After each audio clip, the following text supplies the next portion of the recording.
뉴스의 진수를 보여주는 인터뷰 뉴진수. 추가 경정 예산안에 대한 여야 협상이 결렬된 가운데 민주당은 추경안에 대해서도 단독 처리 수순을 밟고 있습니다. 앞서 어제는 김민석 국무총리 임명 동의안도 국민의힘 불참 속에 본회의에서 통과시켰습니다. 국민의힘은 묻지마 통과, 여당의 폭주라며 강하게 반발하고 있습니다. 오늘은 국민의힘 대변인 맡고 계신 박성훈 의원과 전화 연결해 보겠습니다. 박성훈 의원님 안녕하세요. 네, 안녕하세요. 박성훈입니다. 지금 국회가 아주 또 긴박하게 돌아갈 텐데 시간 내주셔서 감사드립니다. 네, 저도 국회 본회의장 옆에서 지금 그러니까요. 제가 네. 그 모습이 딱 눈에 떠오릅니다. 네. 자, 국회 얘기 조금 이따가 하기로 하고요. 이재명 정부 네. 출범한 지 한 달 지났습니다. 민생 네. 경제 회복 전면에 내세우고 있습니다. 우리 박 의원님께서는 이재명 정부 첫 한 달 어떻게 평가하십니까? 네, 우선 이재명 정부의 소통 노력, 소통 시도는 긍정적으로 평가를 합니다. 네. 그러니까 어제도 취임 한 달 기자회견이 열렸는데요. 네네. 취임한 지 한 달 만에 기자회견을 국민들 앞에서 소통하고 또 의견을 듣는 자리를 마련했다는 점에서는 긍정적으로 평가를 하겠습니다. 네. 다만 국정 운영의 성패는 저는 협치의 진정성에서 나온다고 보거든요. 네. 이런 점에서 볼 때는 낙제점에 가깝지 않나. 협치의 그렇게 진정성은 낙제점이다. 네, 그렇습니다. 예. 제가 몇 가지 사례를 말씀을 드리면요. 네. 국민의힘이 강하게 반대를 해온 우리 김민석 총리 후보자에 대한 부분입니다. 네네. 부도덕하고 무능력한 총리 후보자 임명을 강행을 했고요. 네. 또 그동안 법사위원장과 예결위원장에 대해서 저희가 이 부분은 견제와 균형 차원에서 법사위원장만이라도 네. 양보를 해달라고 민주당에 요구를 했습니다마는 네. 이 법사위원장과 예결위원장을 모두 독식을 했죠. 네네. 결국 이 부분에 대해서 이재명 대통령은 국민의 선택이니 어쩔 수 없다라고 발언을 했는데요. 예. 그러니까 민주당을 선택하지 않은 51%의 국민은 국민이 아니라는 그 개변이자 권력 독점을 정당화하려는 정치적 오만함의 표현이라고 저희는 받아들였습니다. 권력 독점 정당화다. 네. 예. 이거 외에도요, 저희가 이제 내용적으로 보게 되면 예를 들어 부동산 정책을 최근에 발표를 했는데 네네. 주택담보대출을 6억 한도로 제한을 했습니다. 네. 결국 청년이나 신혼부부 등 실수요자를 옥죄고 오히려 외국인에 대해서는 부동산 쇼핑 문을 열어줬거든요. 예예. 근데 이러한 부동산 대출 규제를 맛보기 수준이라고 평가를 했습니다. 국민들이 받아들이기에 폭망한 문재인 정부 부동산 정책의 시즌2가 아닌가 그렇게 우려를 하고 있고요. 네. 경제적으로 보면 이제 협상 미국과의 관세 협상 시한이 다음 주 화요일로 며칠 남지도 않았는데 네. 이재명 대통령은 미국과의 관세 협상에 대해서 쌍방이 무엇을 원하는지 정리되지 않았다면 사실상 대책 없이 손을 놓고 있다는 점을 자백을 했습니다. 이런 점을 볼 때 현실을 외면하기보다 좀 더 국민과 함께 겸손한 태도로 책임 있는 국정 운영에 나서주기를 국민의힘은 바라고 있습니다. 네. 자, 지금 아주 여러 가지 사례를 한 4가지, 5가지 뭐 김민석 저 총리 후보자부터 해가지고 법사위원장, 예결위원장이라든지 부동산 정책 뭐 해가지고 이제 우리 외교 뭐라 그럴까요? 관세 협상이 과연 어떤 네. 준비가 되어 있는가까지 쭉 설명을 해주시면서 네네. 어떤 그 말로는 협치를 얘기하고 통합을 얘기하지만 사실상 어떤 그 다수당이랄까 국민 표결 이 부분만 강조하면서 권력 독점을 정당화하고 있다. 이렇게 그렇죠. 요약을 해주셨어요, 박 의원님께서. 네, 맞습니다. 자, 예를 들어서 이제 오늘 이제 추경안 지금 예결특위는 통과했죠. 그렇습니다. 예결특위 통과했고 이제 오늘 저녁에 본회의 통과는 거의 뭐 확실시되고 있는데 뭐 여당의 수적 우위를 바탕으로 당연히 그렇죠. 될 겁니다. 네. 지금 야당은 저 김민석 후보자 표결처럼 오늘도 또 불참입니까? 네, 저희가 반대 토론하고요. 네. 추경 예산안이 올라오게 되면 그리고 나서 본회의장을 빠져나올 생각입니다. 아, 그러세요? 네네. 자, 그러니까 어쨌든 반대 토론까지는 하고 표결에는 참여하지 않는다. 어저께 저 김민석 국무총리 후보자 임명동의 표결하고 마찬가지 상황이네요, 오늘이. 네, 그렇습니다. 네네. 자, 그거는 이제 당에서 이게 잘못됐다는 것을 이제 강하게 보이기 위해서 이렇게 뭐 전략적으로 그렇게 한 것 같은데 거기에 대해서는 찬반 양론이 있기는 있더라고요. 그래서 네. 여튼 네네. 예, 그런 그 김민석 후보자 워딩을 제가 한번 인용을 해볼게요. 기자들이 이렇게 임명동의안 표결 통과된 다음에 야당과의 협치는 어떻게 할 것이냐고 물었더니요. 김민석 네. 지금은 이제 총리가 됐죠. 김민석 총리가 어제 그 임명동의 표결 통과한 다음에 답을 안 하고 자리를 떴어요. 이후에 네. 좀 그게 마음에 걸렸는지 페이스북에 여야를 넘어 의원님의 지혜를 국정에 접목시키겠다 뭐 이런 글은 한 줄 짤막하게 썼고요. 근데 네. 또 임명동의 표결 직후에는 폭정 세력이 만든 경제 위기를 극복하는 게 제일 과제다. 야당을 폭정 세력으로 그 규정하는 듯한 뉘앙스의 짤막한 글이 나왔습니다. 자, 그래서 네. 이런 것들을 다 그 종합해 볼 때 앞으로의 협치 가능성은 어떻게 전망하세요? 협치 가능성이 높을까요? 저는 대화 상대로 인정하지 않는 야당을 대화 상대로 인정하지 않는 김민석 총리의 시각에 대해서 네. 굉장히 불안함을 느끼고요. 앞에서도 제가 이재명 정부의 성공은 진정한 협치 여부에 달려 있다 이렇게 말씀을 드렸는데 네. 김우조가 이제는 이제 총리죠. 네. 김민석 총리가 야당과 진솔하게 소통하겠다 이런 그런 진심이 있다고 하면 그 첫걸음은 국민 앞에 그동안 청문회 과정에서 불거진 모든 의혹에 대해 소명하고 사과부터 해야 된다고 생각을 합니다. 현재 부자격 또는 부도덕, 무자격 논란을 안고 있는 김민석 총리가 네. 행정부를 통할하는 국무총리로서 자격이 없다는 판단에는 여전히 변함이 없거든요. 비록 법적인 인사청문회는 통과했을지 모르지만 국민 눈높이에 국민청문회는 통과하지 못했다고 저희는 생각을 하고요. 국회의 인준을 받았다고 각종 의혹과 그리고 훈결이 사라지는 것은 아니라고 생각을 합니다. 네. 이런 부분이 제대로 소명되지 않고 말로만 협치를 외치는 것은 진정성이 없고요. 특히 여당의 독수로 인준은 처리가 됐지만 정말 김 총리가 국정 운영 전반을 아우를 수 있는 그런 능력과 자격이 있는지 네. 제대로 된 통합과 협치의 역할을 수행할 수 있는지는 철저히 지켜보도록 하겠습니다. 지금 민주당 김병기 원내대표 같은 분은 국민의힘이 어제 김민석 후보자 임명동의 표결도 참석 안 하고 오늘 추경안 표결도 참석 안 한 게 일종의 국정 발목 잡기다, 민생 발목 잡기다 이렇게 주장을 하고 있고요. 오늘 그 추경안이 결렬된 가장 큰 이유가 뭐예요? 야당은 선심성 예산 지원, 소비 쿠폰에 대한 이견 차이라고 이야기를 하지만 실질적으로는 예. 대통령실에 대한 특수활동비에 대한 이견입니다. 네네. 지금 민주당이 과거 야당 시절일 때 불과 7개월 전에는 이 대통령실 특수활동비가 불필요하다라고 전액 삭감을 했었거든요. 네. 사상 초유의 사태였습니다. 네.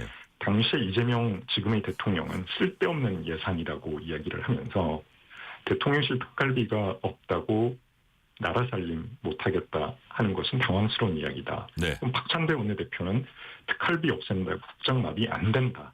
이렇게 강하게 이야기를 했고요. 예.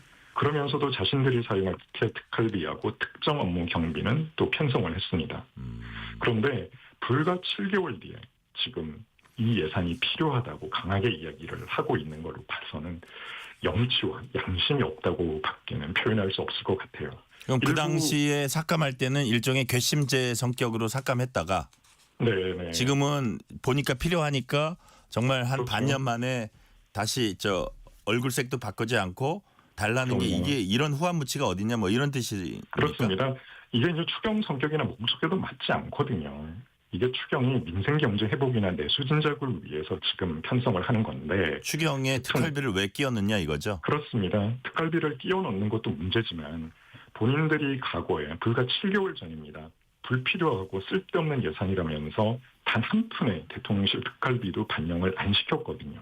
그런데 이제 와서 필요하다고 그 예산을 편성을 하겠다라고 나오니까 저희가 정말 이거는 염치와 양심이 없다라고 하는 거죠. 사실 이번 추경을 볼 때 정말 대통령실 특활비가 필요해서 추경을 한 게 아닌가. 겉으로는 민생을 위해서 추경을 한다고 외치지만 정말 필요한 부분은 이게 아닌가라는 저희가 의심을 할 정도로 그런 의심까지 든다 이거죠. 네, 의심이 든다고 생각을 하고요. 일부 민주당 의원은 이제 정권이 바뀌면 기준이 바뀌어야 되지 않느냐라고 강변을 하고 있습니다. 어떻게 보면 상식적인 국민의 눈높이에 맞지 않는 거죠. 이런 부분들에 대해서 저희가 반성과 사과를 요청을 했는데 네.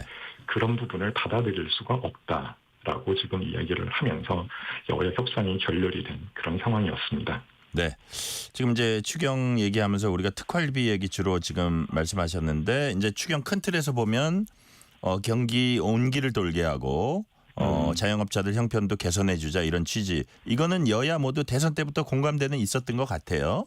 맞습니다. 그래서 네. 다만 국가 부채 비율이 50% 육박하는 이런 상황을 어떻게 타개할 것이냐. 앞으로 이렇게 국가 예산 이런 데 쓰는 데 있어서 네. 부채가 더 늘어날 텐데 현금성 네. 소비 쿠폰을 나눠주는 문제. 이것도 저소득층에 좀 더 두텁게 해주는 게 맞지 않냐 이런 논란. 네. 이런 부분들은 전반적으로 어떻게 보세요? 제가 이제 기재부 네네, 출신이라서 알고 있습니다. 더 강하게 말씀을 드릴 수가 있을 텐데요. 네. 이렇게 이제 빚을 내서 지원하는 선신성 사업들, 네. 이런 사업이 불가피하다라고 하면 선택과 집중을 해야죠. 정말로 필요한 분들에게 네. 지원을 하는 게 맞습니다. 이 국민의힘은 추경의 필요성에 대해서는 인정을 하고요. 다만 이제 방향과 방식이 잘못되었다 이런 생각을 하거든요. 네.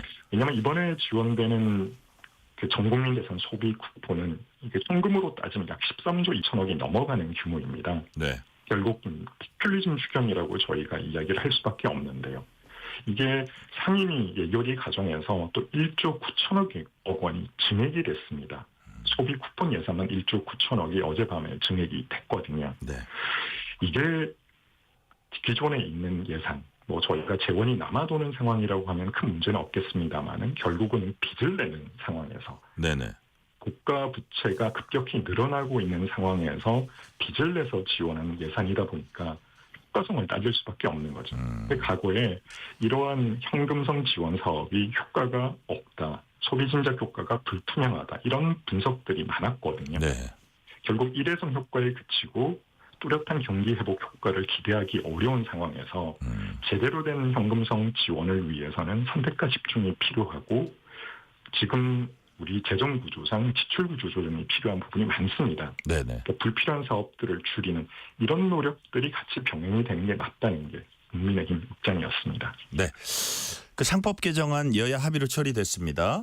자, 이게 뭐 네. 어떻게 긍정적으로 보면 야당이 반대만 한다고 해서 그 국민의 지지와 사랑을 다시 신뢰를 얻을 수 있는 건 아닙니다. 이제 해줄 건 해주고 반대할 건 네. 강하게 반대하고 이게 이제 선택적으로 해야 될 텐데 뭐 그런 면에서 긍정적으로 보는 분들도 있는데 또 네. 그 업계나 야당 일각에서는 3% 룰 같은 거 이거 경영계 부담 주고 외국 자본 침탈 가능성 열어주는 이 통로가 될 수도 있다는 이런 지적도 있고요. 그래서 네. 야당이 이거 자칫 개미 투자자나 젊은 주식 투자자들 그런 층들 달아나서 표가 뭉텅이로 달아날까 봐 너무 겁먹어 가지고 이런 뭐라 그럴까 전 세계에 별로 사례가 없는 이런 것까지 좀 해준 거 아니냐 이런 비판도 있어요. 그런 부분은 어떻게 보세요? 맞습니다. 어제 저희가 이제 표결에 나서기 전에 이 부분에 대해서 의총을 통해서 의견들을 수렴을 했었는데요. 네, 어땠어요? 의원님들 중에서 지금 말씀하신 것처럼 결국 경영권 위협으로 다가올 거다라는 그런 부분들, 예. 그리고 주주가치 제고 부분에 대해서는 많은 의원들이 공감대를 가지셨지만 경영권 방어가 취약해질 수 있기 때문에 보완 장치 이런 부분들이 마련이 되어야 된다는 목소리가 많으셨어요. 네. 결과적으로 우리 소액 주주들이 그동안 일부 부정직한 부도덕한 기업들의 행태를 보면서 느꼈을 분노, 이런 부분들은 이번 법 개정을 통해서 많이 해소가 될 수 있으리라고 생각을 합니다. 네네. 그 부분은 충분히 긍정적으로 평가를 하고요. 다만 말씀하신 것처럼 외국계 헤지펀드라든지 기업이 중장기적인 시각에서 의사결정을 하는 과정에서 불가피하게 주주에게 손해를 끼칠 수 있는 부분들, 네네. 이런 부분들에 대해서는 다양한 법적 제도적 장치를 통해서 책임이 면제가 되는 그런 경영 판단의 원칙이 형법이라든지 기타 과정을 통해서 반영이 되어야 된다. 이런 말들이 많으셨고요. 네. 전반적으로 보면 균형을 잡는 게 무엇보다도 중요하다고 생각을 합니다. 경영권과 또 개인 주주들 간의 이익의 균형을 찾고 일부 부도덕한 기업들이 그동안 보였던 행태에 대해서는 네. 앞으로 재발되지 않도록 장치도 만들어야겠죠. 그런 측면에서 하나의 사안에 대해서 모든 의견을 하나로 이끌어내기는 좀 어려웠던 그런 사안이라고 생각을 합니다. 저희가 법 시행 과정에서 나타나는 문제점들에 대해서는 제도적 보완책을 열심히 만들어내도록 하겠습니다. 네네. 자, 법안 관련 한 질문 2개만 더 드릴게요. 네네. 방송 3법 개정안 그제 민주당 주도로 과방위 소위 통과했습니다. 국민의힘 불참했고요. 네네. 자, 국민의힘은 방송 3법 개정안 같은 경우에 어떤 점이 문제라고 보고 있습니까? 결론부터 말씀드리면 민주당이 밀어붙이는 방송상법은 위헌 소지가 다분한 억법이라고 생각을 합니다. 이게 이제 공영방송을 국민에게 돌려주겠다라고 민주당은 이야기를 하지만요. 민노총, 언론노조 등 이 특정 세력과 결탁을 해서 공영방송 그리고 보도 채널의 임원 임명권을 영구히 장악하겠다는 그런 술수가 있다고 저희는 봅니다. 방송 장악 기도다 이런 거네요. 그렇습니다. 네, 정권이 민노총, 언론노조를 통해서 민간기업 사장과 보도 책임자까지 좌지우지하고 민노총의 입맛에 맞는 사장을 앉히게 될 것이라는 그런 우려가 있고요. 현재 민주당 안대로라고 하면 국회 추천 몫으로 이 숫자가 늘어나게 됩니다. 이사의 숫자가. 네네. 그런데 이 늘어나는 이사들이 대부분 민주당에 가깝거나 민노총에 가까운 이런 분들로 대체될 수가 있어서 학계 시민단체. 그렇습니다. 학계나 시민단체. 결국 특별 다수제 시행과 상관없이 KBS 같은 경우도 즉각적인 사장 교체가 가능하거든요. 네. 결국 늘어난 이사 숫자의 대부분을 민주당과 또 비슷한 성향의 좌파 성향 감변단체, 학계, 시민단체들이 추천해서 결국 사장을 멋대로 뽑을 수 있게 하겠다는 그런 구도라고 생각을 합니다. 이거 외에도 사장 추천위원회, 민간기업이 현재 YTN하고 연합뉴스 TV인데요. 네네. 여기에 사장 추천위원회와 보도 책임자 임명 동의제까지 두게 되고요. 또 노사 동수로 편성위원회 설치를 법으로 강제를 하고 있습니다. 이게 설치 안 될 경우 형사처벌을 하겠다는 건데 이 민주당과 언론노조가 보도, 편성, 제작, 경영 전반까지 지금 손을 뻗으려 하고 있거든요. 네. 이런 거는 방송 독립 침해 가능성이 높고 헌법이 보장하는 언론 출판의 자유를 정면으로 침해를 한다고 생각을 합니다. 자, 민주당은 노란봉투법도 7월 국회에서 처리할 채비에 나서고 있습니다. 민주노총은 이 법안 조속히 통과하라면서 이달 16일, 19일 총파업 예고했고요. 사실 고용노동부 장관 후보자도 민주노총 위원장 출신입니다. 국민의힘은 지금 노란봉투법을 처리할 민주당의 움직임에 대해서 어떤 입장입니까? 네, 노란봉투법에 대해서는 저희가 과거부터 강하게 반대를 했었습니다. 당론으로 반대를 한 입장이고요. 네. 이게 하청노조가 원청과 직접 교섭할 수 있도록 만들어서 불법 파업에도 손해배상을 청구할 수 없게 만드는 노사관계의 근본을 무너뜨리는 법안이라고 저희는 생각을 합니다. 네. 여기에 대해서 현재 민노총 출신 인사를 노동부 장관 후보자로 앉혔잖아요. 네. 이제 통과 여부는 청문회를 거쳐봐야겠지만 네네. 결국은 입법까지도 인사에 이어서 민노총의 입맛대로 끌려가는 그런 모양새를 보이고 있습니다. 과거에 민노총이 시행해왔던 노조 회계 공시 제도 2023년 10월부터 시행을 해왔었는데요. 이것도 지금 폐지하라고 요구를 하고 있습니다. 네. 저희가 문제를 삼고 싶은 부분은 결국 지금 벌어지고 있는 상황은 대기업, 정규직 중심의 기존 노조가 과도한 기득권을 요구하고 또 대선에서 이재명 정부가 빚이 있잖아요. 이런 노동계, 민노총에 네네. 이러한 청구서가 들어오는 상황에서 침묵으로 답을 하고 있는 그런 구조라고 생각을 합니다. 이게 노사관계 기본 질서를 흔드는 이런 법안들이 결국은 산업 전반의 혼란과 피해로 이어질 수밖에 없는 상황이거든요. 지금 네. 미국의 통상 압박이라든지 수출이 둔화하고 내수 침체가 겹쳐있는 이런 상황에서 이 노동계가 이런 우리 현실 경제가 직면한 이 현실을 좀 직면을 할 필요가 있다고 봐야 되고요. 이재명 정부 또 민주당도 민노총에 계속 끌려가는 이런 모양새, 끝도 없는 요구를 계속 들어주게 되면 결국 그 피해는 국민에게 돌아간다는 점을 말씀드리고 싶습니다. 네. 자, 이제 근데 제1야당인 국민의힘 입장에서는 사실 고민이 이게 우리가 옳은 말을 하고 이런 부분에 충분히 얘기되는 어떤 문제 제기를 해도 지금 당 지지도나 아직 국민의 신뢰에서 좀 많이 대선 이후에 또 더 떨어지고 멀어진 상태이기 때문에 이것이 어떻게 지금 이제 기댈 건 국민 여론밖에 없는데 그런 부분에 그렇죠. 좀 네. 고민은 있을 것 같습니다. 국민의힘에서. 맞습니다. 네. 네. 그래서 그런 가운데 지금부터 제가 좀 그 남은 시간은 당내 혁신 관련 뭐 이런 것들 좀 여쭤볼게요. 네네. 안철수 의원이 혁신위원장으로 이제 그 선임이 됐고, 자 뭐 본인이 코마 상태인 국민의힘을 메스를 대겠다. 뭐 저 네. 의사 출신답게 그런 용어도 쓰셨고요. 자 네네. 우리 그 박 의원님이 보시기에 안철수 혁신위원장 앞으로 이 대통령 탄핵 대선 패배를 거친 이 국민의힘의 당 혁신을 어디부터 시작해서 어떤 것부터 먼저 해내야 된다. 어떻게 보고 계십니까? 네, 저는 안철수 의원님 혁신위원장 모신 것에 대해서는 네. 아주 잘된 결정이라고 보고요. 그래요. 네, 안철수 의원님 이제 수도권과 개혁 성향을 가지신 분이잖아요. 그런 측면에서 잘된 의사 결정이라고 보고 네. 우리 국민의힘이 지금 선택적으로 혁신할 수 있는 상황이 아닙니다. 생존을 위해서 총체적 혁신이 필요한 시점이거든요. 네. 안철수 위원장께서 메스 이야기를 하셨는데 과거에 혁신위가 실패한 건 메스가 없어서가 아니라 네. 메스를 들 수 있도록 힘을 실어주지 않았기 때문이라고 저는 생각을 합니다. 결국 과거에도 여러 차례 혁신위를 띄워봤지만 네. 정작 실질적인 권한을 그리고 뭐 제도적 뒷받침을 해주지 않았기 때문에 성과를 내기 어려웠었다고 저는 생각을 합니다. 네. 근데 이번에 이제 송원석 저희 원내대표께서 안철수 위원장을 선고 초력 끝에 어렵게 모셨고요. 네. 또 인상과 활동에 대해서는 최대한 존중하고 지원하겠다라고 말씀을 하셨기 때문에 메스는 확실히 주어졌다고 보여지고 우리 당 지도부와 의원들 모두 당원 모두가 혁신위와 함께 가겠다는 의지와 태도가 저는 절실하고 그리고 절박한 심정을 가지고 있다고 생각을 합니다. 네. 결국 혁신위원장 한 사람에게 성패가 달려 있다고 보기보다는 그 의지를 우리 당원들과 당이 얼마나 잘 감당하고 네. 실현해내느냐가 혁신의 성공이라고 생각을 합니다.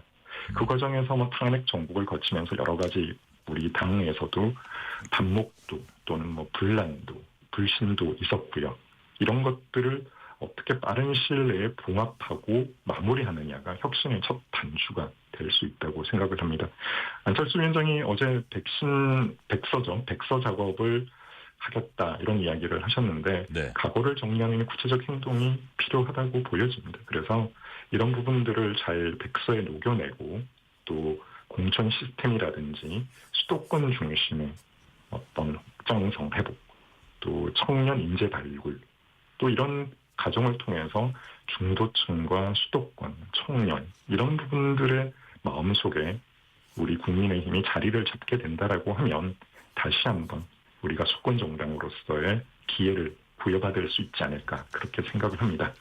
안철수 의원 얘기한 대로 수도권 청년 20대 뭐 이쪽을 소구할 수 있는 이 방향으로 가야 된다. 이거는 이제 우리가 다 개혁안이 더 아주 뭐 스마트한 것들이 나오면 이제 좋은데 이런 얘기를 하는 분들이 있어요. 이 부분은 어떻게 생각하시는지요? 한 축은 어떤 축이 있냐면 아직도 윤석열 대통령 부분에 대해서 말끔히 정리 못했다. 왜 우리가 이걸 이렇게 못하냐? 이런 부분 그 일부 지지 세력 그다음에 당내 분란이 우려돼서 근데 이미 그 차원이 아니다. 이건 확실히 정리해야 된다. 이런 말씀을 하시는 분이 한 축이 있고요. 다른 한 축은 우리 의원님하고 이름이 비슷한 박정훈 의원이 있습니다. 최근에 무슨 얘기를 했냐면 사실 그 계엄과 탄핵 대선 패배 과정 거치면서 책임질 인사들이 있다. 그 일부 당 중진은 하다못해 차기 뭐 3년이나 남았지만 그 총선 불출마나 이런 인적 쇄신 부분이 사실 당 혁신의 시작이 아니냐 전제 조건이 아니냐 이런 부분은 동의하세요? 많은 의원님들이 각자의 생각을 가지고 계시다고 봅니다. 네. 그 부분에 대해서 당 혁신위와 함께 네. 어떤 의원님들의 말씀이라도 소홀히 하지 않고 저희가 받아서 아마 고민을 하시리라고 생각을 하고요. 네. 결국 중요한 것은 의원 개인이 아니라 우리 당의 미래, 국민의 눈높이에 봤을 때 국민의힘이 제대로 혁신을 하고 있구나. 이 당이 수도권과 중도층 그리고 청년에게 충분히 어필을 하고 있구나. 이렇게 이미지가 투영되는 게 무엇보다도 중요하다고 생각을 합니다. 말씀하신 그런 부분들까지 포함해서 다양한 의견들을 수렴을 하고 있고 또 혁신 위해서 국민 눈높이에 맞는 국민의 상식에 부합하는 그런 혁신안을 내놓으리라고 기대를 합니다. 네. 뭐 혹자는 뭐 박근혜 대표 시절에 뭐 천막당사처럼 이렇게 약간 보이기식 측면이 있긴 하지만 그런 이렇게 사람들에게 인상적인 그런 것들 뭐 이런 네. 것들도 좀 여러 가지 광범위하게 좀 생각을 해야 되지 않나 이런 얘기도 하고요. 시간 관계상 의원님 마지막 질문 드리도록 하겠습니다. 우리 네네. 박성훈 의원님은 지역구가 부산 북구 을입니다. 네, 맞습니다. 네네. 네. 그리고 또 이제 그 경제 관료, 기재부 관료를 쭉 하시다가 국회 입성 전에는 제가 이렇게 경력을 좀 검색을 해보니까 해수부 차관을 하셨어요. 네, 맞습니다. 그렇죠? 네. 그래서 제가 이 마지막 질문 드립니다. 거기다가 저 지역구도 부산이고요. 이재명 네. 정부가 해수부 부산 이전 추진하면서 일부 논란이 지금 있습니다. 이재명 정부는 부산 이전 가급적 뭐 올해한 추진 뭐 이런 추진을 하고 있고요. 세종시 같은 경우는 반대 입장이다. 뭐 최민호 시장 같은 경우에 여러 가지 얘기를 하고 있고. 근데 또 최근에 네. 보니까 부산 해운대 구의회가 해수부 이전 촉구 결의안 부결시켰어요. 자, 그래서 이에 대한 부산 지역 민심이 어떤지 또 국민의힘 네. 입장은 어떤지 좀 설명을 해주세요. 부산 지역 국회의원으로 해수부 부산 이정은 당연히 환영이죠. 네네. 반가운 일이고요. 부산이 제대로 된 해양 수도로 도약할 수 있는 출발점이 되어야 한다고 생각을 합니다. 네네. 이제 걱정하는 부분은 껍데기만 이전하는 그런 형식이 아니라 기능을 가져와야 된다고 생각을 하거든요. 예. 예를 들어 뭐 산업부에 지금 찢어져 있는 조선이라든지 해양 업무도 같이 기능을 같이 가져와야지만 실질적으로 부산에 도움이 되리라고 생각을 하고요. 네. 결국 권한과 역할이 따라오지 않는다면 청사를 옮기는 것, 본부를 옮기는 것은 큰 시너지 효과를 발휘할 수가 없다고 생각을 합니다.